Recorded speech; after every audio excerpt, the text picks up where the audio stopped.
I'm so passionate about these homes and obviously not what it does for you, obviously what it does for you financially as well as your lifestyle, but also what they can do for other people, starting a business, starting an Airbnb, whether, you can go all the way down to homeless people and veterans and things like that.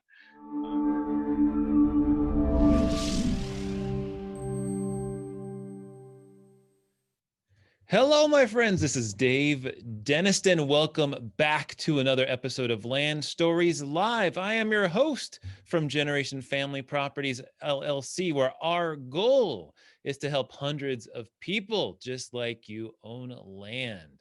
Most of all, we would love to tell your land story. Well, today I have the honor of having a guest who has a land story to tell. He loves the outdoors. He's great with building. As a matter of fact, he has experience with living remotely, building a beautiful tiny home or two, and all of the challenges that come with it. In particular, he's done some off-grid living. He's dealt with a lot of issues that I get questions about, particularly composting toilets. So we're going to have to talk about that. I'm so glad to have him on because just for me, I know I'm interested in learning more about all this stuff. Now, not only does he love the outdoors, he's blogged about his journey a little bit and some of the questions he's got. He rents out tiny homes if you want a chance to see what it's like, and in a beautiful location too. It's in a 1.5 acre island called Shellmate Island in beautiful sunny Florida. Please help me welcome Tim Davidson. Welcome, Tim. Hey, Dave, how's it going? Good, man. Good. Well, glad to have you on. How's the weather in Florida today? Pretty good. It was chilly the last couple days, which chilly for us is like 50s, 60s, but it's starting to warm up. I think today's like 74, so it's getting back to normal. And it's good though. Sunny skies. I like Florida winter. It's not as hot. You poor guy. I'm so sorry. 50 degrees. Here in Minnesota, it's a nice, warm and balmy 25. Snow's on the Wow. ground. I feel bad for you. Yeah. The other day my nose got cold. I forgot that's a thing now. And it's I was like, "Ooh, put a jacket on." You're wearing a t-shirt right now. Obviously, it's a little too cold down there. Yeah, that's true. Yeah. That's true. So tell us a bit about you, Tim, and we're grateful to have you on here. You're in Florida now. Is that where you grew up, or where'd you grow up? No, originally grew up in Cleveland, Ohio. I moved down here probably 7 years ago. I'm a wholesale lighting rep for the west coast of Florida. So I sell different lights from different manufacturers, whether it's residential like commercial. Lived in Orlando for a year, then lived in Sarasota, then Palmetto, and now I'm back in the Sarasota, which is just a great little spot. If you've never got a chance to come here, it's a special place for sure. I've been to the Panhandle area, which has those Yeah. beautiful white beaches. I've Hmm. been down to Tampa before. Refresh my memory. Where is Sarasota relative to Tampa and kind of the Panhandle? Yeah, Panhandle is first going to have blue water, more like a much more blue water. Tampa's probably an hour north of me. And so we're on the Gulf.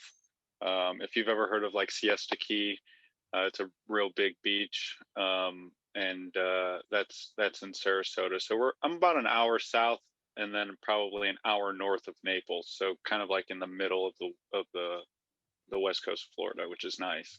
Nice. So you can get to Orlando, you can get down to Miami, you Yep. can go all kinds of cool places. That's awesome. Yeah. So Yeah. with your growing up, were you like a handy guy? Was this something, your dad, was into? Tell me about that journey. Not at all, actually. As far as my father goes, he was more of a business guy, so he would typically hire somebody to do handy things around the house. and I was never super handy, and I just kind of started doing DIY projects and kind of grew from there. And now I guess I'm considered the handy guy to all my friends. So I don't know how it happened, but it happened. So like a faucet's leaking, they say, Tim, help me Yeah, out, you know? pretty much. Yeah, yeah, yeah. I mean, it's fun. I enjoy it, right? I mean, there's a sense of reward with it. So it's kind of cool to be able to build something or fix something, and you know, it's fun. And I assume that, I mean, the lighting kind of tailors into that, right? I mean, I have to imagine that gives you like an idea into constructing and some of the challenges Hmm. and stuff like that. Is that like a part of that, you know, where installation, you know, well, it sounds like you wholesale it, Yeah, so you have to be familiar with it, I'm sure. yeah, definitely. So I work with contractors, and I handle some tech support on like systems, low voltage stuff, and installation, depending on what it is. So it kind of goes hand in hand as far as like electrical and lighting goes. I can uh, some of that probably correlates with it. There's a lot of science as far as like light layouts that I enjoy, which is like a whole nother side of construction, right? People don't think about that as design is construction. It's just um, not just hammering a nail. So, Yeah, right. um, but yeah, yeah. So it's kind of cool to be able to do that every day, and uh, even though I'm not the one doing it, helping and having that construction background and working on projects and permits and things like that. Interesting. I was growing up in Southern California. I was a Boy Scout, actually Eagle Scout. So I got Oh, to nice. that. Yet, you know, the nail still likes to go sideways on me, you know. Yeah, that's okay. It's- Hey, as yeah, long as you keep trying, yeah, whatever. that's it. Well, you know, we did part of my love, I think, of land really came from doing some of the Boy Scout trips, you know, going camping. We Yeah, went we did a 25-mile hike in the Grand Canyon, which was fun. very cool. We did going down the Colorado River canoeing, you know, for a week. Just some of that stuff for me gave me the love of the outdoors. And it seems like from you, you know, that doing what you do, I mean, you've done some off-grid living, it sounds Hmm. like. Did you grow up with that too, in terms of outdoorsy things? Did your dad take you camping, your mom take you camping growing up, or No, no, no, just total opposite again. But I had a interesting? buddy named Brian, and I'm a big backpacker myself. So 20, 40 miles backpacking trips are at least a once a year thing, if not twice. So being able to, I kind of understand, you know, living out of your pack, living off grid, utilizing resources. I wish I was an Eagle Scout like yourself or a Boy Scout, but I never got a chance to do it. So probably in the last 10, 15 years, I've really gotten into it. And, The cat wants to say and hi. yeah, the cat's curious. Uh, so yeah, I mean, I've really gotten into that, and wasn't real big outdoorsy. And again, ooh, sorry about that. No, you're fine. Don't worry. And again, where I lost my train of thought there. So we're talking about the outdoors and cats bothering the the video Yeah, camera. the So, so camera. Sorry about that. you're talking about Uh, backpacking and going on 20 to 40 miles and being self-sufficient. yeah, so I've probably got into that the last 10, 15 years, and being able to apply some of that knowledge as far as my normal living style has kind of helped me out as far as living tiny. And I know you mentioned a compost toilet, so I have a compost toilet, and utilizing like some off-grid living, and how do you be self-sufficient, not only in the woods but also in everyday life, which is kind of a little goal of mine. So walk me through, you know, you're in college, you get out of college, maybe you got this job doing the electrical stuff. You mentioned your brother before the chat. He was into that. So you got that job. Were you living like in an apartment, or did you start building a tiny home like right out because you know you wanted to do it. Tell me about that transition time and how you got No, to where you yeah. So out of college, I left. I graduated with education degree, actually. So education history. I was going to be a history teacher, and my brother needed some help in sales down here in Florida. So I ended up making the shift into sales, and came down here. Uh, was dating a girl for maybe about a year, and at that time, we really needed to figure out a living situation together. So we were looking at houses and traditional homes, and we nothing really fit our needs, and we were very minimalistic to start with, um, for the most part, I guess you could say. But um, we got rid of probably even more of our stuff, about 80% of our possessions within 60 to 90 days, and wow. found a tiny house that was like 80-90% built at the time. And that was on a triple axle trailer, kind of like the ones you see on TV, on HGTV and things like that. So um, then we jumped into that living for about 3-4 years. Um, Wow. and it was really good. It's really changed my life and perspective on how I view, you know, possessions or experiences, and finances, most importantly. Um, and So tell us more about that. How did that perception change? What was your mindset before and what happened afterwards?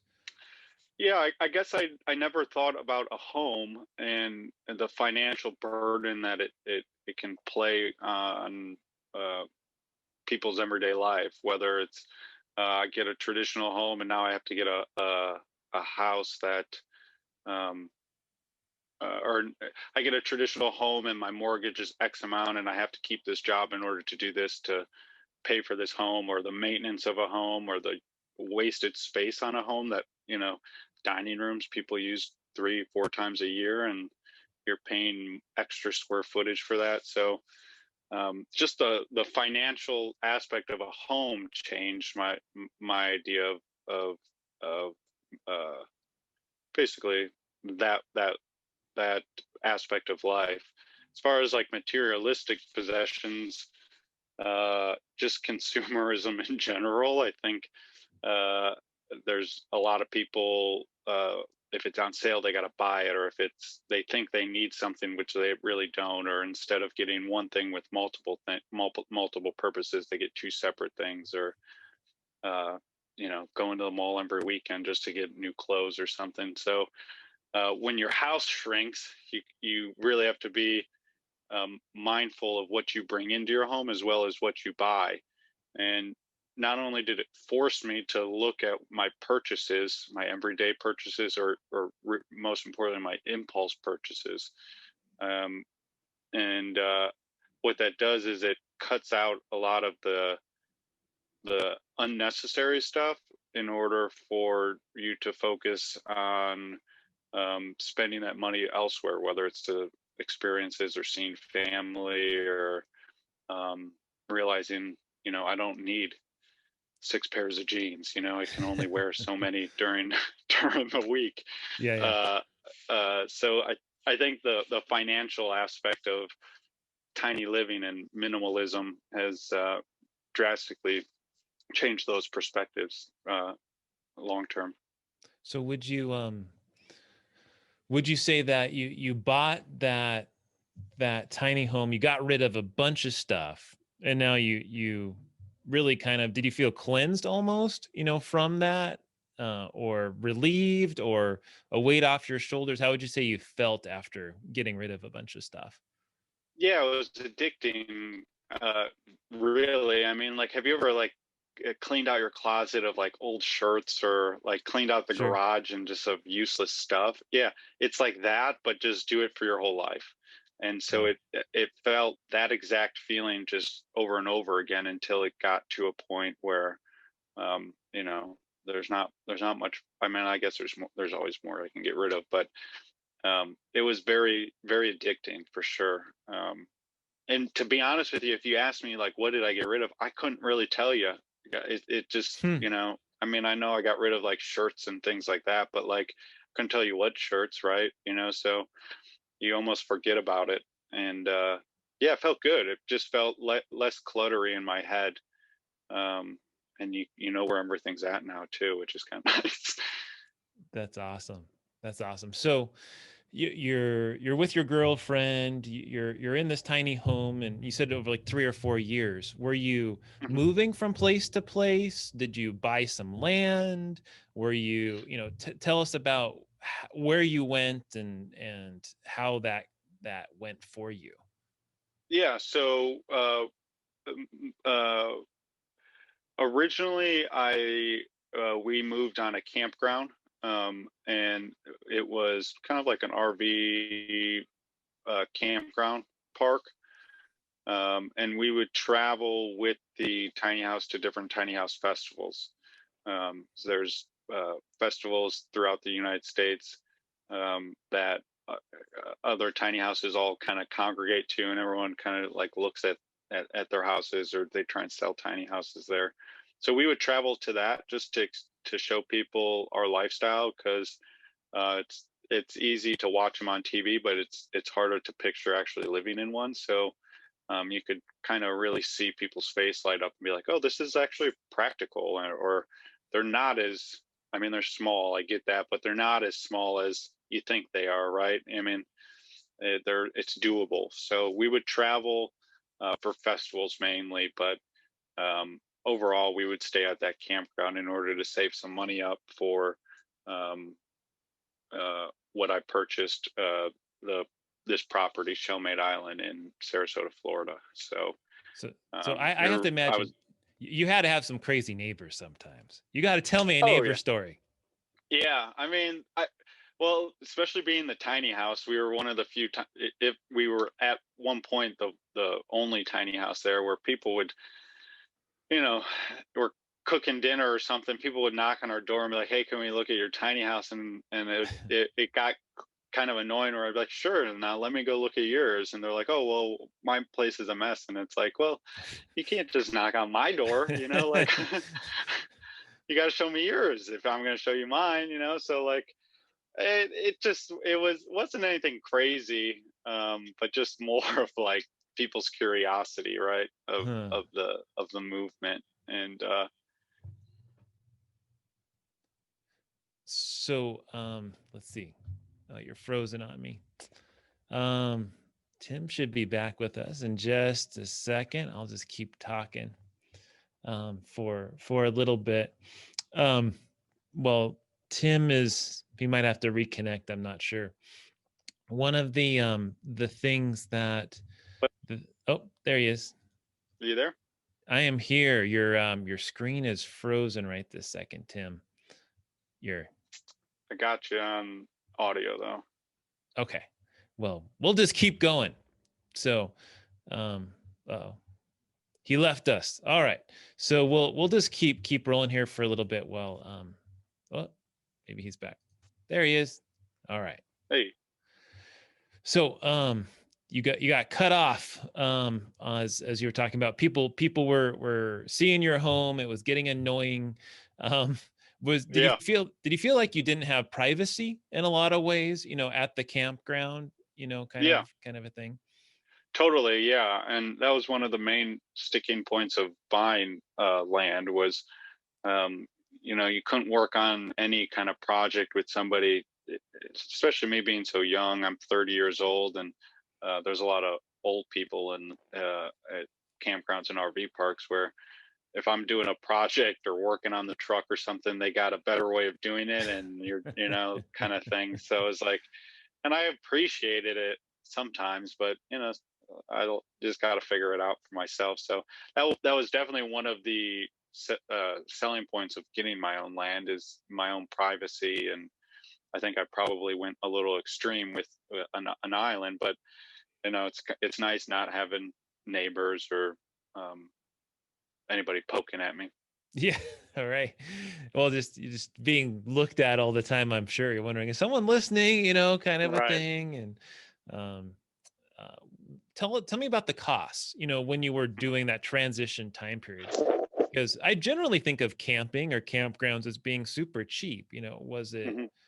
like $30 a night, $50 a night? How expensive Yeah. is it to do something like that? Yeah, we did at that time we did a monthly fee of like, I think it was like $500, and of course it would go up 5, $10 a year or something. So um overall $500 pretty cheap. I mean, as far as even any rentals in the area, you're not going to find anything like that.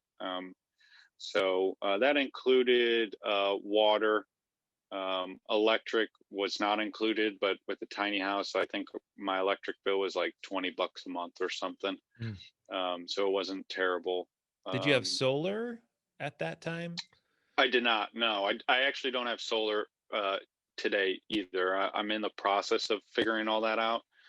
Some of my distributors sell solar panels, so I'm trying to work with them and figure out a system with that. But the when I bought the land in Sarasota, they required me to hook up to the grid system. So by the time I spent the cost on getting power ran and the transformer set out here, I didn't have enough money to do a whole solar setup. Gotcha. Um, Gotcha. So but just to repeat back to make sure I understood. So you had about $500 a month, which rose some every year for like a monthly fee. You had to pay a little bit of electricity. Water was included. What about waste? How did that work? there was a trash compactor on the campground, so we would just take our trash to the general area. Everyone took it, so that was included in our rental. So that was yeah, something we didn't have to worry about. What about like septic, or what did you do with Yeah, your so liquid that waste? was yeah. So the tiny house that I live in had plumbed just like a normal toilet. It had a flush toilet. Originally, it was compost. We switched it to flush because my ex girlfriend at the time, or my ex girlfriend wanted a flush toilet, and that's, you get what you get. And so I plumbed it in order to have a be plumbed into a septic system, and that septic system was on site. So it was a pretty straightforward uh, uh, plumbing job. And then um, that was included as well. Okay. So you didn't have to do anything tremendous. You just basically had a kind of like an RV, I guess, right? Plug in a a big hose of some sort into Yeah, I call it a periodically. stinky. I call it a stinky slinky. Yeah, Stinky slinky. because they fold up real tight. Like a accordion. Nice. A stinky slinky. Have you ever seen RV with Robin Williams? No. Oh, you have to watch that movie. There's a hilarious scene that relates Okay. to that. So you have Cool. to check that out. I'm sure you could relate to it too with Yeah. that movie. Yeah. You have to check Cool. that out. Let's see. So, um, tell us about buying the land. How did Yep. you decide on that? How did that come about? Why did you pick the location that you did? Yeah, I picked a couple reasons. I picked the location for Sarasota. One, I love Sarasota. It's a cool, artsy beach town. It's growing tremendously, so I figured the land value would increase over the duration of ownership. Um, I found this particular piece of land on Zillow, believe it or not. It was on the market for almost 2 years, but it was priced at some astronomical um, cost, and it had no utilities on it. Um, and it's an acre and a half, which is pretty unheard of in this area to even find a property that has that, let alone a property with no home on it.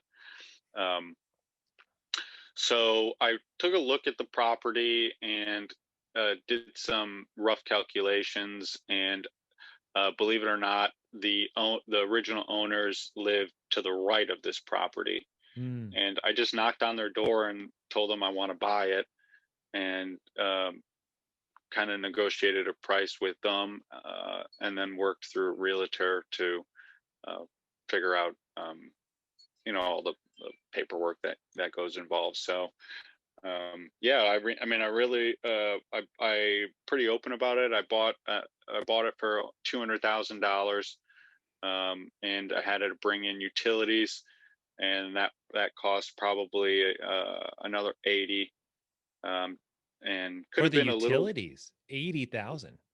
Yeah, because I Wow. had to do water, electric, and septic. The septic was probably my biggest thing because it being an island, I had only a certain um, I had certain setbacks and guidelines I had to abide by, and at least down here in Florida, uh, you had actually it might have been it might have been a little bit less than that, but still pretty close to that. But anyways, the setbacks, when you need to upgrade your septic tank, you actually have to fill it and then build a whole new one. You can't take that septic tank out and replace it. So I had to increase my septic tank much larger than what I wanted to accommodate a larger home for the future. Because I essentially could only have one septic tank out here, and I got one shot. Um, so in order for me to resell it in the future, I had to kind of beef it up. Interesting. Well, I think about, $200,000 is a lot for a piece of land. Hmm. I mean, I don't know I don't know the Florida market because we're not there, but obviously it's an island, so I'm Hmm. sure that comes at a premium. Yeah, it When was you were, actually a pretty good deal for this area. was it okay? Cool. Yeah. And did you? A lot of times, land can be a challenge in that there's not traditional bank financing. In a Hmm. lot of cases, were you able, because you were living so cheap, were you able to pay cash for it, or Yeah. did you finance it like owner financing, or how did you make it work? Yeah. So I had a substantial savings uh, built up for the land itself. I had to borrow some money for the rest of the project through a private investor, and it worked out. I got real lucky, to be honest with you. I managed my money well, and Yeah. was able to find the right guy, basically. And this was Uh, when? this was probably well, not, this was, yeah, roughly 2 years ago. So I was living in the campground for a year while this was all going on, and I had it's been probably 6 to 8 months now. I've been living out here. Nice. Well, tell us the biggest challenge of this process. If Yeah, someone wanted to do something like this themselves, say, "Man, I would love to be able to do what he's doing." What are some of the recommendations or thoughts or stories you could tell us about that whole time? yeah. I think the hardest part is obviously the financial part. Finding, um, I had so much money saved up, and finding the right lender in order for me to um, find the right loan. I'm not 100% familiar with that kind of stuff, or but a lot of cold calling on random, lenders and investors, and just finding a yes rather than a no was probably my biggest challenge. A lot of people think that the county is going to be, or the city is a big challenge. I can't speak to many other counties, but I can tell you Sarasota County was the easiest. They were the best out of this whole process. Hmm. They knew I knew nothing, and they helped me along the way. And coming from just a human perspective, or a human, yeah, where it's hard going into those places, whether it's construction or county, not knowing it, and then finding out like they're willing to help you. So that was a good part of the process. But um, yeah, I'd probably say financing and contractors. I mean, I work with contractors, and they're it's hard to find good work, at least down here in Florida. So you kind of cycle through them, and um, you try and find ones that work. well. Yeah. That's always a hard part. Yeah, for sure, man. Well, I'm still blown away by the costs of the utilities, because normally I think of electric, and if electric's near, at least from my experience, it's maybe 5 grand at the tops to hook into Mhm. the grid and get a transformer on site and stuff Mhm. like that. And then water, of course, can be challenging because you might have to drill for a well, or Mhm. you install a cistern. um, and then of course the septic, usually I don't think of a septic as being super expensive. Which of Mhm. those, which did you have to drill for a well? Tell us about the water. You talked about I think of Florida as having a lot of water, high water Yeah, tables, a lot of storms and stuff coming through. um, totally. w- tell us about those three different things. Where did the most money go to? Where am I off in Yeah. thinking of the costs? So my electric was roughly around 7 grand. So it's a direct burial. They take it's almost like a needle, and they poke it in the ground, and then they dig it and bury it about 8 feet under, go underground, pops out the other side. Again, with the transformer, I saw it being a tiny house. There's not a lot of power that is required, but I uh, decided to have a larger transformer at that. I would think that's probably some of the cost. But you got two options. You could do poles or direct burial for the electric. Being in Florida, they obviously recommend direct burial for hurricanes and stuff. And the cost difference wasn't drastically that much. So um, electric, and that was just to get it out here, right? So um, hooking it all up and and getting it to the house was an additional cost. Mm, Just to so um, and then as far as water, I looked into a well system, and the well I do have a couple areas where I could do well, um, but it was a hit or miss. So I did have the option to hook up to city water. I have that option, or that's the option I went with. They had a run it probably, and as well as the electric. I mean, we're talking maybe 200, 250 feet back to the that's property. that's a long Uh, distance.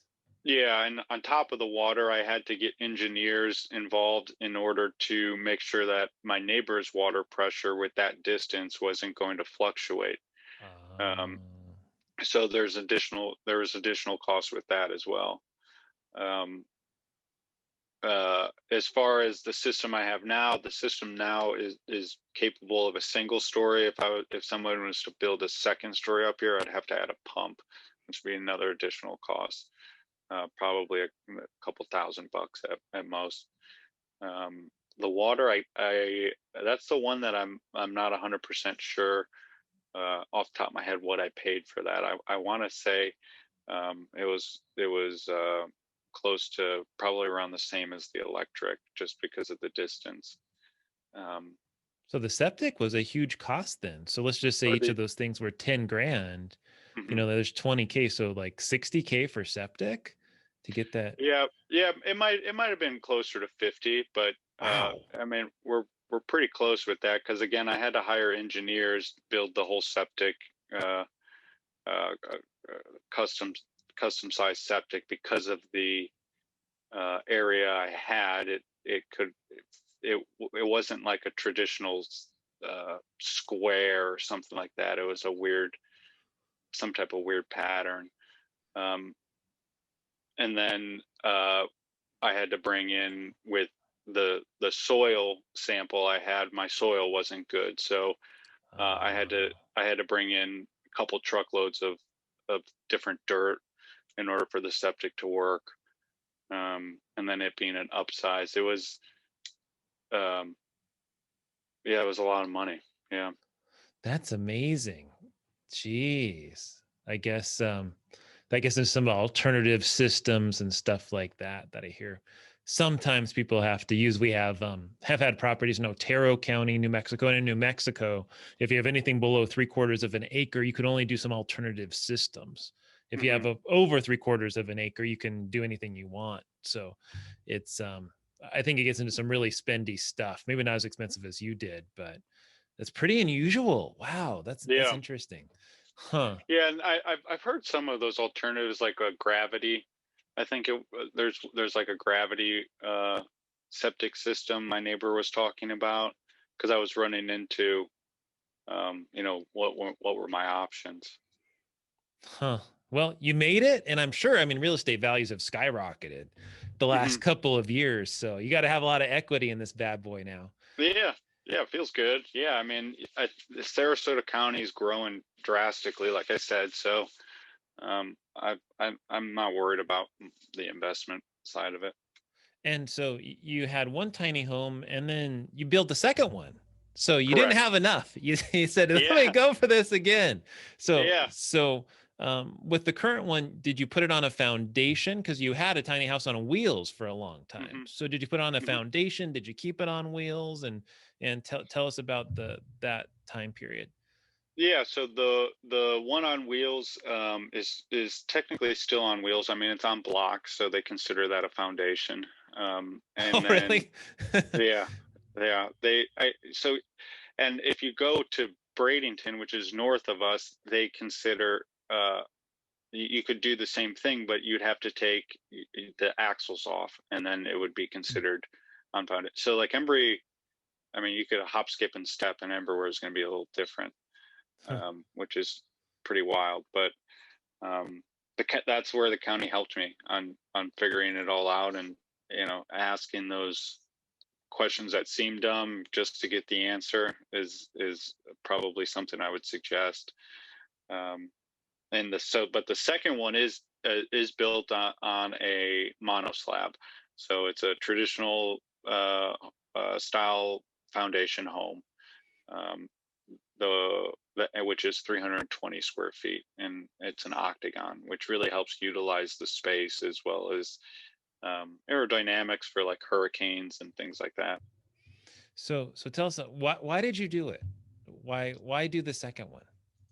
Well, really it came um, just like with land, tiny houses. There's a lot of upfront cost financially to um, buy one or purchase one or build one or however you want to do it. Um, and I'm so passionate about these homes, and obviously not what it does for you, obviously what it does for you financially as well as your lifestyle, but also what they can do for other people, starting a business, starting an Airbnb, whether, you can go all the way down to homeless people and veterans and things like that.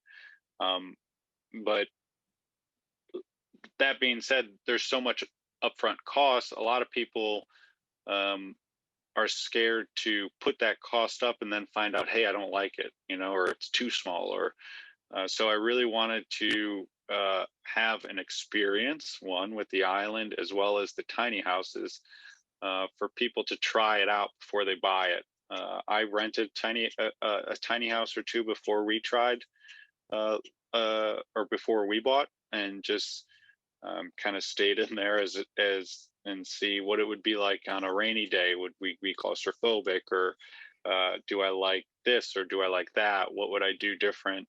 And I wanted that to pass that experience on to other people, um, and be able to rent it for a short period of time and see uh, what it's like. And as far as the rental goes, there's some people that um, really enjoyed it, and they're making steps in order to uh, live tiny, and I'm helping with some of that. And then there's also people that say, hey, I like the house, I like the experience, I think it's cool, but it's not for me. So Yeah, yeah. um, both sides are good, right? So that's really why I started it, and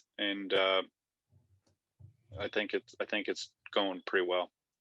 Well, I'm gonna do a quick share my screen here, and we're on your website, tiffanythetinyhome.com, which, gosh, I mean, it's gorgeous. Just looking Thank at you. it, this is it here before you put down the foundation, right? Because it's on wheels at that time. Hmm. Yep. But So it's such a so oh, go ahead. 1920s style craftsman bungalow. It's a obviously it's a blue, but you can see those craftsman details, that chevron symbols in the lights and railings, and the details are just out of this world. I even have videographers come and go, wow, there's a lot of detail for me to capture here. So it's fun to live in. That's my walk-on closet, and there's Oliver. I have a cat, obviously, and that's his litter box in there. So he kind of hides away. There's the bed on the upstairs, and again you have that kind of I don't know if the term's Art Deco, but the Stained glass. stained glass kind of thing. Very Yeah. beautiful. I mean, just high quality woods, and there's the cat door. Yeah, and if Look, you go, that wooden tub there is actually made out of an old telephone pole. really, and So it's wood. It looks metal just because it's so shiny in yeah, the no, picture. yeah, it's wood. It's cut into blocks, glued, and then put a polyurethane over it, and it's removable, and Huh. it's kind of cool. So I can actually take that tub and put it over the compost toilet if I want to utilize the whole shower. But it's designed after like a Japanese soak style tub. So you have septic. Why Hmm. do a compost style toilet in this one since you have septic available? It goes back to what I was saying. I'd like to uh, try and utilize what I have. I'm in the process of harvesting rainwater in order to utilize as my normal water also. So I'm trying to create everything as off grid as possible.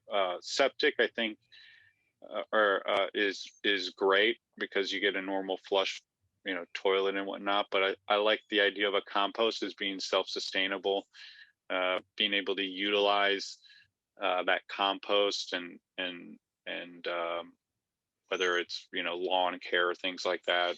By the time it's done doing its thing, it's dirt, believe it or not. So um, it's actually, yeah, I won't probably use it in the garden, but for lawn care or trees or things like that, I try and utilize it there. I like the idea of just being self-sustainable if I need to. That's great.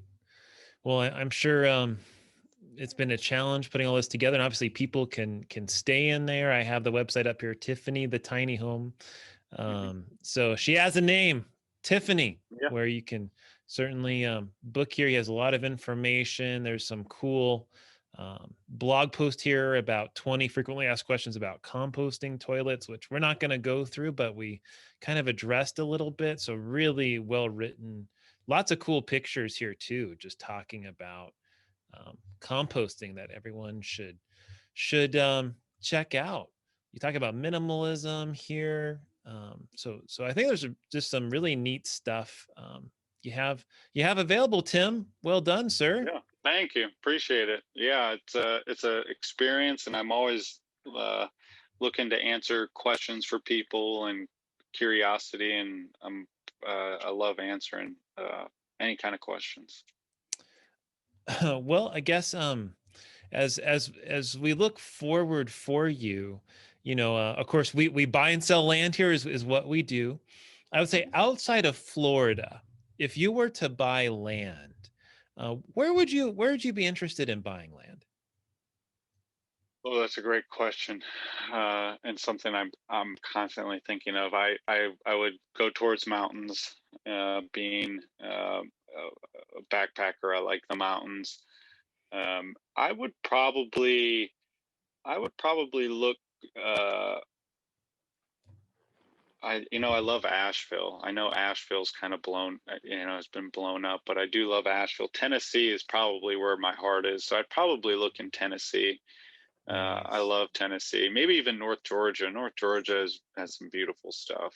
In Tennessee, is that more Eastern Tennessee, kind of where the Isn't that where the Yeah. Smoky Mountains go through, kind of that Yeah, area?